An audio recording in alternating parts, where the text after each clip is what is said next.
Court पहुंची है, किस चीज की क्या मामला है? मैम कुछ बता दीजिए मैम। मैडम मामला कोर्ट तक चला है, क्या मामला है मैम बताइए ना। तलाक की अर्जी दिया है, थोड़ा सा क्या बोल दिया दीजिए, है जो भी है बता दीजिए। थोड़ा सा बोल दीजिए। बनैया तू कहाँ गुजरता है? अभी कुछ दीजिए। हम पवन सिंह से बात कर लेंगे, आप भी तो बता दीजिए। पवन सिंह की पत्नी है आप पवन सिंह की पत्नी है मैम।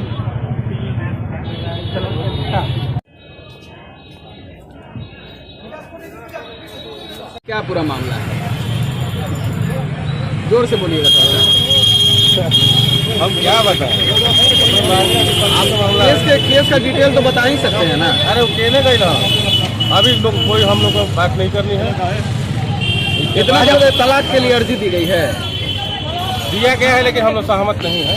किसके तरफ से दिया गया? अब जो भी है हम एडवोकेट आए हुए हैं बलिया से, मुझे पूरी तरह जानकारी नहीं है। वो तो इनके तरफ से नहीं दी गई है, पवन सिंह की तरफ से दी गई है।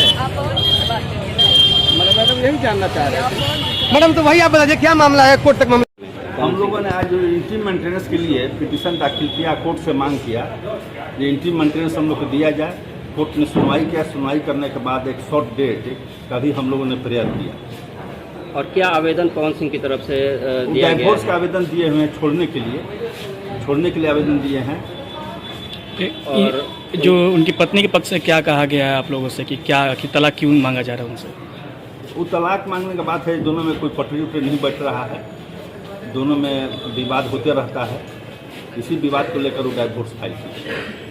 क्रुएल्टी की भी बात कही जा रही क्रुएल्टी है। की बात है, क्रुएल्टी की भी बात है। अत्याचार करते थे, शादी ब्याह करने के बाद मारपीट करना, गाली गलौज करना, दो बार प्रेगनेंसी रहा, दोनों बार एबॉर्शन उसका करा दिए। ये सब बात है, क्रुएल्टी की बात है।